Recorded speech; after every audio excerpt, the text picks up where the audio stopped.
हमारे यहाँ तो इमाम हुसैन अहले बैत में से हैं, हम बड़ा एहतराम करते हैं, बड़ी इज्जत रखते हैं, बड़ी मोहब्बत रखते हैं। आप बताइएगा मुझे कि आपके यहाँ क्या मामला है, किस तरह से इमाम हुसैन को देखा जाता है? आप कहते हैं कि हमारे हुसैन, तो ये तो सभी के हैं। ऐसा नहीं कि आप लोगों ने कोई खरीदा हुआ या कुछ है या आपकी कोई इजारादारी है, ऐसा नहीं है। कि क्या आपके यहाँ भी इस तरह से नजर नियाज का मामला है जिस तरह से हमारे यहाँ होता है, या हिंदू बरादरी में भी इमाम हुसैन की नियाज की जाती है? आपके यहाँ भी ऐसा एहतराम करते हैं, ये हमारा कंसेप्ट है, लेकिन नजर नियाज उनके नाम से पानी, खासकर शरबत का बहुत ही ज्यादा, क्योंकि ये वाकया ही पानी पर है। ऐसा ही है। इमाम हुसैन की तरफ इतना झुकाव, इतनी शिद्दत, ये तो हम तो यूं करते हैं कि वो नबी के नवासे हैं, उनके साथ जुल्म हुआ, हम मानते हैं इस चीज को, लेकिन आपको क्या चीज अट्रैक्ट कर रही है इमाम की? हमारा जो ताल्लुक, भरोसा, मानना, अकीदत रखना, एहतराम करना, बहुत ही ज्यादा एहतराम करना हजरत इमाम हुसैन के हवाले से है, तो वहाँ हमें एक अपनी अपनायत मिलती है कि उन पे एक जुल्म हुआ और उन्होंने हक और सच के लिए बात की, इंसानियत के लिए बात की, तो ये खुदा की तरफ से है। अगर हम खींचे जा रहे हैं तो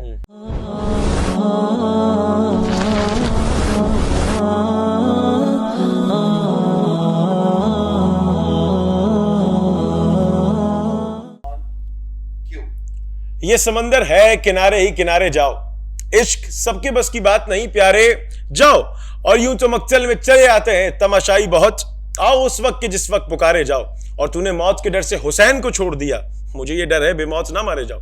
अस्सलाम वालेकुम नाज़रीन गिरामी, मैं हूं आपका मेज़बान डॉक्टर अरीब शेख, और आज का जो मौजू है और आज की जो बात है वो बहुत खूबसूरत बात होने वाली है, क्योंकि आज है हज़रत इमाम हुसैन की विलादत का दिन, 3 शाबान और 4 शाबान हज़रत अब्बास।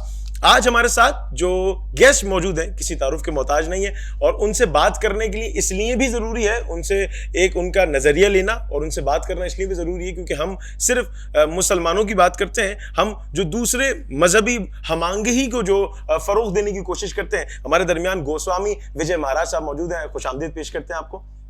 इन्हीं के साथ ही हमारे साथ मौजूद है पास्टर मकबूल इलाही साहब, खुशामदीद पेश करते हैं आपको।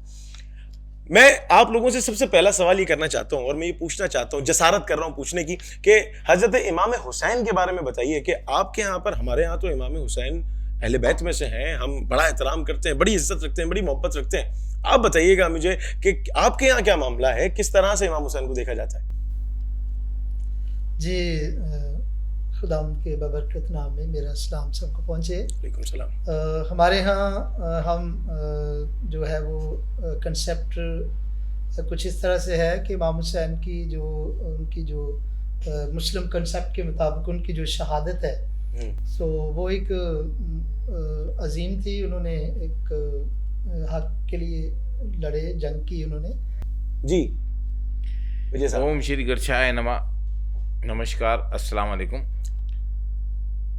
जब आप बात करते हैं हज़रत इमाम हुसैन साहब की, तो हिंदू कम्युनिटी के हिसाब से आप देखेंगे कि आप कहते हैं कि हमारे हुसैन, तो ये तो सभी के हैं। ऐसा नहीं कि आप लोगों ने कोई ख़रीदा हुआ या कुछ है या आपकी कोई इजारादारी है, ऐसा नहीं है। हमारे आबा व अजदाद से लेकर हम भी आज तक उन्हें बिल्कुल मानते आए, वही इज़्ज़त एहतराम दे रहे हैं। क्योंकि हमारे, जब मैं होश संभाला तो हम देखते आ रहे कि हमारे जो बुज़ुर्ग थे, वो जब मुहर्रम आता था तो वो शरबत की नियाज, ठीक है ना, और प्रसाद की जो भी होती थी वो उनका करना होता, तो हम ये देख रहे होते तो ये क्या है। और आज भी हिंदू कम्युनिटी के अंदर जब मुहर्रम आता है तो 40 मुहर्रम तक, यानी कि 40 दिनों तक हम में कोई मतलब खुशी का लहर नहीं होती, कोई खुशी का त्यौहार नहीं मनाया जाता है, कोई खुशी नहीं मनाई जाती है। हम बाकायदा उसी एहतराम के साथ, अपनायत के साथ हम उस मुहर्रम को मनाते हैं। और जब मैंने देखा कि ये हमारे आबा व अजदाद जब ये न्याज़ व नज़र करते आ रहे थे, ख़ासकर शरबत, पानी, ये हम नहीं छोड़ते, तो ये अकीदत है हमारा एक समझे कि शरदा का, भरोसे का, अकीदत का एक रिश्ता है। और ये रिश्ता होने की वजह ये है कि उन्होंने इंसानियत के लिए एक सच और एक झूठ, एक काला और एक गोरा, ठीक है ना, इसके बीच में उन्होंने जो रास्ता इख्तियार किया, सच का रास्ता इख्तियार किया। जिस तरीके से हमारे भगवत गीता में भी आता है, हमारे धर्म में भी आता है कि आपने सत्य का साथ देना है। तो जब उनका वाकया सुनते हैं तो बिल्कुल हम उन्हें अपना ही से अपनाते हैं और हमारे दिलों में उनके लिए बहुत ही एहतराम है और हम ये कहते हैं कि हमारे है हुसैन। वही वाह, क्या बात है। अच्छा ये बताइएगा कि जो हिंदू ब्राह्मण है ये कौन है? मतलब ये वो है जो क्या नाम है इमाम हुसैन के, जैसे आप इमाम हुसैन के लिए एक नरम गोशा रखते हैं, एक मोहब्बत का रिश्ता रखते हैं, तो क्या आप भी हिंदू ब्राह्मण हैं? ब्राह्मण तो होते ही है, लेकिन यहाँ पर हुसैनी ब्राह्मण की बात हो रही है कि हमारे जो दत्त ब्राह्मण जो थे उनका जो बहुत ही ज़्यादा अकीदा था हज़रत इमाम हुसैन के हवाले से। और एक दूसरा भी वाकया आता है कि वो जब ये जंग हुई करबला की, तो एक ये वाकया आता है कि जब तक्षशिला से लोग, यानी कि टैक्सशिला जो हम कहेंगे, वहाँ से कुछ हिंदू कम्युनिटी के लोग मतलब करबला जा चुके थे रहने के लिए, वो लोग भी इस युद्ध में, जंग में शामिल होने के लिए आए थे। और दत्त जो ब्राह्मण थे यहाँ से, ये लोग ने भी वहाँ पहुँचे थे। जब तक गए तो ये सारा का सारा वाकया पूरा हो चुका था। तो उन्होंने गम के मारे, अपने आप पर ही गम के मारे, बहुत ही शदीद गम के मारे, जो वो हथियार ले गए थे अपने आप पे ही बरसाना शुरू कर दिया और उन्होंने अपने आप को हुसैनी कहना शुरू कर दिया। और मुझे भी फ़ख्र है, मैं एज ए पंडित महाराज हूँ और मैं भी हुसैनी हूँ। तो जो हुसैन को मानता है वो हुसैनी है। तो ब्राह्मण नहीं, जितने भी हमारे हिंदू कम्युनिटी के लोग हज़रत इमाम हुसैन अलैहिस्सलाम को जो मानते हैं, खासकर सिंध के हवाले से, वो सब हम हुसैनी हैं। हम सच के साथ है और बहुत ही अकीदत, श्रद्धा, मैंने कहा ना, बहुत ही श्रद्धा का हमारा, प्रेम का हमारा, अकीदे का रिश्ता है। क्योंकि हम हमारी भगवत गीता के हवाले से सत्य के साथ ही हैं। हमेशा हम उस परमात्मा की जो बात बोली हुई है कि आपने सच्चाई का साथ देना है, हक पे रहना है, धर्म पे रहना है, तो वो धर्म पे थे, इस वजह से हम उनके साथ ही। ठीक है पास्टर साहब, मुझे ये बताइएगा कि क्या आपके यहाँ भी इस तरह से नजर न्याज का मामला है जिस तरह से हमारे यहाँ होता है, या हिंदू बरादरी में भी इमाम हुसैन की न्याज की जाती है? आपके यहाँ भी ऐसा? नहीं, इसमें हमारे यहाँ ऐसा कोई कंसेप्ट नहीं है कि हम उसमें नजर न्याज करें, ठीक है। लेकिन बींगे मसीही होते, पाकिस्तानी होते, और हम हर एक मज़हब का एहतराम करते हैं। ठीक है। और जब होता है मुहर्रम होते हैं, उस वक़्त भी मसीही उसका एहतराम करते हैं। तो ये मसीहियों का तो बड़ा किरदार है। करबला के बाद जो तमाम मामला हुए, और इमाम हुसैन के लश्कर में भी मसीही लोग मौजूद थे। हाँ जी, बिल्कुल ऐसा है। और इसीलिए है कि हम एहतराम करते हैं, ये हमारा कंसेप्ट है। लेकिन नजर न्याज, अच्छा, वैसे भी होती है नजर न्याज या नहीं है? ऐसा कोई मामला है? नहीं। अच्छा, मस्जिद में नहीं होता, इस तरह से नहीं होते। हमारे यहाँ शुक्रगुजारी की होती है, ठीक है, मीटिंग्स होती हैं, इबादत होती है।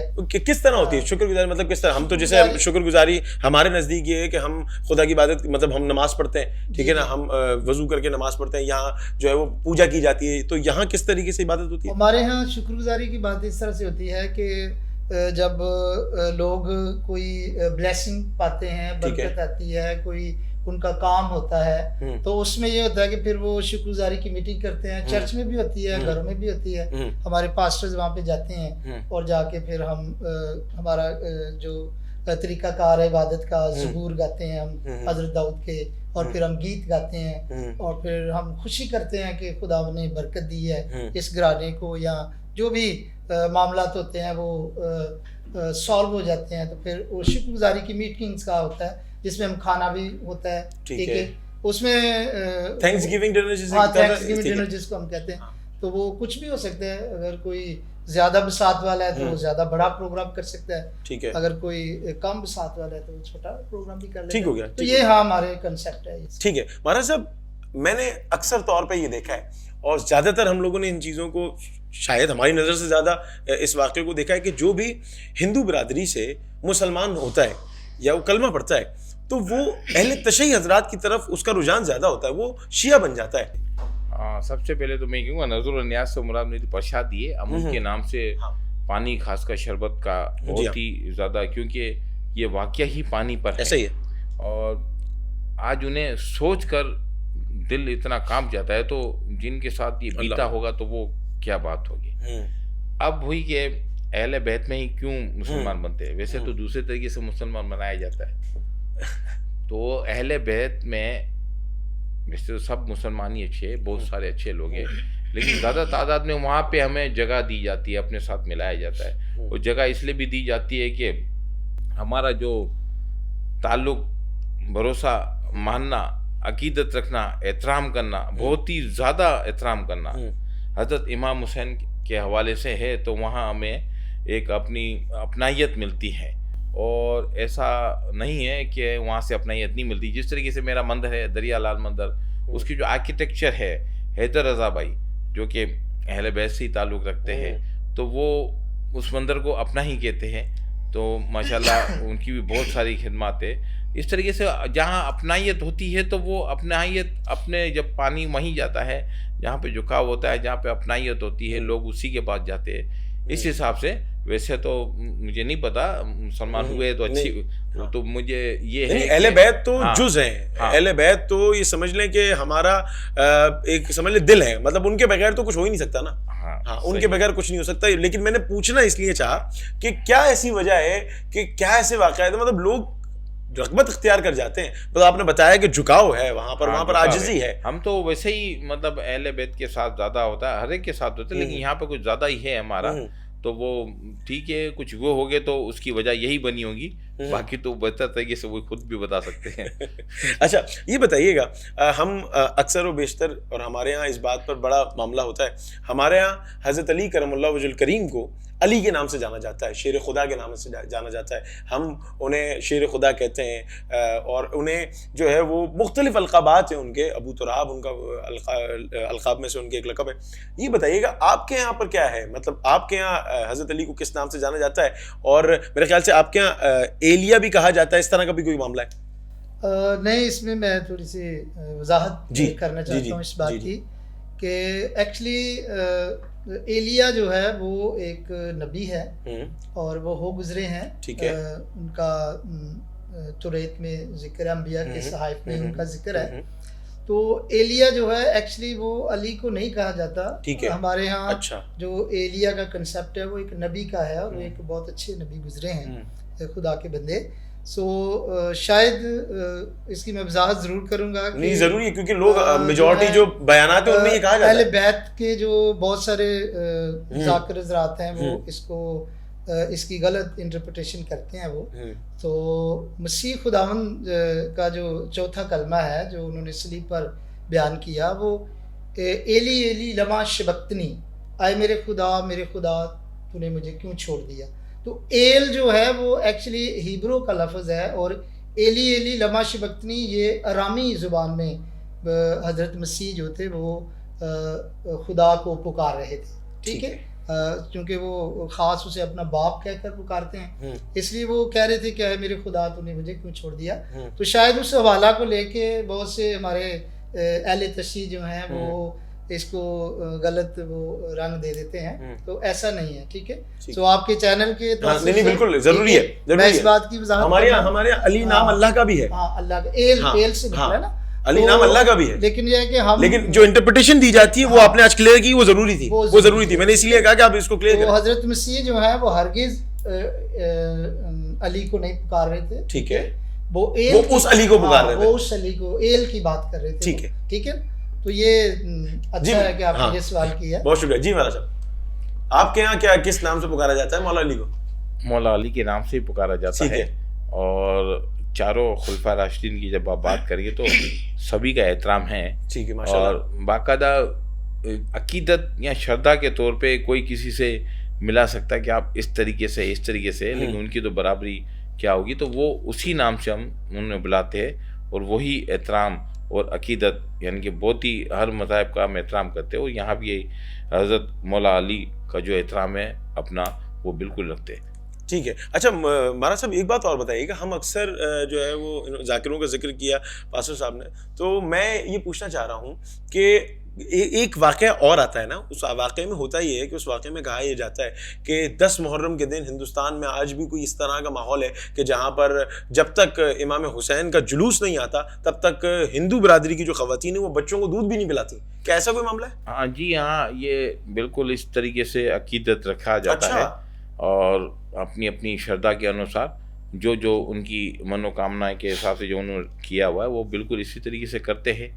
और मैंने कहा नहायत ही ज़्यादा एहतराम और अकीदत है हमारे में। क्या वजह है इमाम हुसैन की तरफ इतना झुकाव, इतनी इतनी शिद्दत? ये तो हम तो यूं करते हैं कि वो नबी के नवासे हैं, उनके साथ जुल्म हुआ, हम मानते हैं इस चीज को, लेकिन आपको क्या चीज अट्रैक्ट कर रही है इमाम की? बस अब आप मैं ये पूछना चाह रहा हूँ, वो हाँ, मखनतीसी ताकत वो जो आपको तो- अट्रैक्ट कर रही है, हाँ, वो क्या अब है, आप वो ये है क्या? देखें ना, जो मैग्नेट हमें खींच रहा है, हाँ। वो तो मैग्नेट की बात है ना। हाँ। जब उन पे इतना एक जुल्म हो चुका और वो एक इंसानियत के लिए, यानी कि आप ये देख लीजिए कि तमाम मज़ाहिब, मैं एक की बात नहीं कर रहा, हिंदू की तमाम मज़ाहिब, इनका जो सेंटर है, अक्सर मैं इंटरफेथ के प्रोग्राम में ये कहता हूँ, इनका जो सेंटर है, जब आप सिखों की बात करेंगे तो वहाँ भी बाबा गुरु नानक साहब कहते हैं कि भाई उनसे पूछा जाता है कि इमाम अलैहिस्सलाम क्या है, इमाम हुसैन क्या है, तो उन्होंने कहा गैरत का नाम है। क्रिश्चियनिटी में भी बाकायदा एहतराम है, हिंदू कम्युनिटी में बाकायदा एहतराम है। जिस वो जो कहते हैं ना कि बेदार तो हो रहने दो, हर कौम पुकारेगी हमारे हुसैन। तो यहाँ पर ये एक ऐसा सेंटर है, एक ऐसा नुक्ता है जहाँ पे आके हर मज़हब के जो लोग हैं, जो धर्म के मानने वाले, मज़हब के मानने वाले, यहाँ पर वो आके रुक जाते। इस वाक़ये को यहाँ पर ज़रा भी क्रिटिसाइज या तंज या तनकीद का निशाना नहीं बनाया जाता है। और वहाँ भी ये कहा जाता है कि हमारे, क्योंकि उन पर एक जुल्म हुआ और उन्होंने हक़ और सच के लिए बात की, इंसानियत के लिए बात की, तो ये खुदा की तरफ से है। अगर हम खींचे जा रहे हैं तो इसमें हमारा क्या किरदार होगा? भाई क्या बात है, वाह भाई। अच्छा मुझे ये बताइएगा कि इमाम हुसैन अलैहिस्सलाम, हमारा सलाम हो उन पर, और उनकी ज़िंदगी के तमाम ही मामलात ऐसे हैं, लेकिन आपने जो बताया, जो हुसैनी ब्राह्मण है वो वहाँ पहुँचे, लेट पहुँचे और वहाँ उन्होंने मातम किया, तो क्या वहीं से आगाज़ हुआ मातम का? हमारे हिसाब से तो यही है, बाकी तो किसी के तो हिंदू बिरादरी करती है मातम? बाकायदा बहुत जने करते भी है, कराची में भी और इंडिया में तो हो गई। तो ये मतलब सिलसिला वहाँ से, अब मातम का तो सिलसिला कम देखने में आ रहा, लेकिन ये एक वाकया इस तरीके से कि वहाँ पे उन्होंने अपना गम इस तरीके से बनाया था। मतलब आपके यहाँ भी गम मनाना जायज़ है? ये गम है, ये गम है, इसमें कोई खुशी नहीं। मैं दोबारा कह रहा हूँ, इसमें हमारी कोई खुशी नहीं। अच्छा, क्या आपके यहाँ भी 2 शहजादों की जंग है? नहीं, इस पे हम जरा सुकूत है आपके यहाँ, खामोशी है, ठीक है। आपके यहाँ भी इस पे खामोशी है या आपको? नहीं, हमारे यहाँ कोई ऐसी जंग नहीं है। अच्छा, ठीक हो गया। अच्छा, एक और बात मैं आपसे पूछना ही चाहूँगा, क्योंकि ज़ाहिर 15 जो शाबान है वो हज़रत जनाब इमाम मेहदी का भी ज़हूर है। तो हज़रत इमाम मेहदी के ज़हूर के बारे में हम ये सुनते हैं कि जब इमाम का ज़हूर होगा तो हज़रत ईसा, जनाब ईसा जो है वो आएंगे, मुसल्ले पे होंगे और कहेंगे कि आप नमाज़ पढ़ाएं। तो जब जनाब इमाम मेहदी नमाज़ पढ़ाएंगे तो क्या ये मामला आपके यहाँ भी है? नहीं, इसमें थोड़ी सी वजाहत करना चाहता हूँ मैं, क्योंकि बहुत ज़रूरी है ये बात कि आपके यहाँ ये कंसेप्ट है कि इमाम मेहदी जो हैं वो आएंगे और जो हज़रत मसीह जो हैं उनके पीछे वो नमाज़ पढ़ेंगे। सो हमारे यहाँ इस तरह का कंसेप्ट नहीं है। हमारा कंसेप्ट ये है कि हज़रत मसीह जो है उनकी 2 आमदें होंगी। ठीक है। पहली आमद जो है वो पशीदा है, जिसको हम रैप्चर कहते हैं। ठीक है। तो उस आमद में हजरत मसीह जो है वो अपनी कलीसिया को आसमान पर लेकर जाएंगे, यानी वो ईमानदार लोग जो हजरत मसीह के फॉलोअर हैं, जो उसके पीछे चलते हैं और वो तमाम जो हजरत मसीह की शरीयत है उसको पूरा करते हैं, ईमानदार हैं, वो उठाए जाएंगे, रैप्चर हो जाएगा। ठीक है। अच्छा, उसके बाद फिर यकूब की मुसीबत का जिक्र है, जो कि बनी इसराइल की मुसीबत होगी। 7 साल का वो जो बीस्ट जिसको हम हैवान कहते हैं, वो जब आएगा तो वो पूरी दुनिया पर वो हुकूमत करेगा। और 7 साल के बाद फिर दोबारा हजरत मसीह का ज़हूर होगा बड़े जाओ जलाल के साथ। कलाम में लिखा हुआ है कि आखिरी नरसिंगा फूंकते ही वो फिर अपने लाखों करोड़ों फरिश्तों के साथ आएगा, और वो फिर आकर जो वो उस हवान की, उस बीस्ट की जो हुकूमत होगी वो उसको ख़त्म करेगा। और मकाशवा की किताब में लिखा है कि वो अपनी एक फूंक से उनको वो बर्बाद करेगा, तबाह करेगा। उसके बाद फिर हमारे यहाँ कंसेप्ट ये है कि 1000 साल बादशाही का आगाज़ होगा। अच्छा, ठीक है, 1000 साल बादशाही का आगाज़ है। और मसीह खुदावंद जो है वो कुल्ले कायनात हैं और वो अल्फ़ा और ओमेगा हैं। और हमारा ये कंसेप्ट है कि वो किसी के पीछे भी नमाज नहीं पढ़ेंगे, क्योंकि वो तो खुद खुदावंद है और वो कायनात को बनाने वाले हैं। ये हमारे यहाँ कंसेप्ट है। ठीक है। आप क्या इस तरह का है कोई मामला? नहीं। हाँ बिल्कुल, कलयुग का एंड जो है कल की अवतार के मुताबिक है। जब कल की अवतार आएगी तो बिल्कुल सारे राक्षसों का नाश होगा। ठीक है। नाश करके भगवान सतयुग की दोबारा से सतयुग कायम करेंगे। अब मतलब एक तरह से अगर रिजेम्बल की जाए तो इमाम मेहदी आएंगे और फिर ये तमाम मामला जो हमारे यहाँ है वो उसी तरीके से जी कल की अवतार का है, कल की अवतार बिल्कुल हो गया। अच्छा, इमाम हुसैन के बारे में, इमाम हुसैन का कोई पैगाम अगर आप आवाम के सामने देना चाहें, वन लाइनर या फिर दो मतलब अच्छा सा टाइम लेके इमाम हुसैन के बारे में बताएं कि इमाम हुसैन के जो पूरी कुर्बानी है, जो पूरी जिंदगी है, और खास तौर पे कुर्बानी, क्योंकि कुर्बानी से क्या सबक मिलता है लोगों को और आज किस तरह से हमें उसे डील करना चाहिए। उनकी तो बहुत सारी बातें हैं, बस एक बात आप ये देख लीजिए कि वो हक के लिए खड़े रहे, हर चीज़ कुर्बान कर दी और इंसानियत के लिए खड़े रहे। हमें सबको मिलके हक के लिए खड़े रहना चाहिए, इंसानियत के लिए खड़े रहना चाहिए, हमें तासुब में नहीं बटना चाहिए। वहाँ से हमें ये सबक नहीं मिलता। हक, सच और बुराई जो है उसको हटाकर सिर्फ सच का साथ देना चाहिए, ये हमें। हाँ जी बिल्कुल, यही बात मैं भी कहूँगा कि चूँकि हम मसीही हैं और हज़रत मसीह की ये तालीम है मोहब्बत, तो हम चाहते हैं कि मुल्क पाकिस्तान में मोहब्बत हो, तमाम मज़ाहिब जो हैं वो मिलकर जैसे कभी पुराने दौर में रहते थे वैसे रहें, और हक और सच्चाई, मैं समझता हूँ कि मसीह खुदा की भी ये तालीम, उन्होंने कहा कि सच्चाई से वाकिफ़ होंगे तो सच्चाई तुम्हें आज़ाद करेगी। सच्चाई जो है वो आज़ाद करती है इंसान को। तो हक और सच की मैं समझता हूँ कि जंग कोई भी इंसान जो लड़ रहा है वो मैं समझता हूँ कि अजीम शख्सियत है। बहुत शुक्रिया। मैं इसमें एक बात और कहूँगा, जैसे भगवत गीता में आया है कि जहाँ पर जुल्म होता है, घोर अंधेरा हो जाता है, तो बाकायदा वहाँ पे किरण फूटती है, हक पैदा होता है, सच पैदा होता है। परमात्मा कहता है वहीं मैं अपना नूर पैदा करके उस जुल्म को बिल्कुल ही ख़त्म करता हूँ। तो इसको इस तरीके से ही माना जाए तो उसमें कोई वो नहीं। हाँ, हमारे यहाँ भी है, वकुल जाल हक व ज़ाक़ल बातिल इन्नल बातिला काना ज़हूक़ा, और हक आ गया बातिल मिट गया। बेशक बातिल मिटने की चीज़ है, और कहते हैं ना दरे हुसैन पे मिलते हैं हर मिजाज के लोग। ये दोस्ती का वसीला है, दुश्मनी का नहीं। आप दोनों का बहुत शुक्रिया कि आप दोनों ने वक्त दिया, और यहाँ आप अपने मेज़बान डॉक्टर अरीफ शेख को दीजिए इजाज़त। इंशाअल्लाह फिर किसी प्रोग्राम में मुलाकात होगी। कोशिश ये करें कि जो सवालात हैं वो आप हमें भेजें और हम उन सवालात का जवाब देने की आपसे कोशिश करेंगे। जो उलमा कराम हमारे दरमियान मौजूद होंगे, आज दोनों जो साहिब हमारे साथ मौजूद है, साहिबान मौजूद हैं, जो एक हिंदू कम्युनिटी से थे और एक हमारे जो है वो ईसाई। मैं खुद भी एक कैथलिक बोर्ड से पढ़ा और हमने देखा है कि किस तरह से चीज़ों को लेकर चलते हैं और एक मजहबी हमआहंगी का जो माहौल है। आप लोगों का बहुत शुक्रिया कि आप यहाँ तशरीफ़ लेकर आए। आप सबका बहुत शुक्रिया। इस वीडियो को शेयर कीजिएगा और देखते रहिए अब अबील इस्लाम।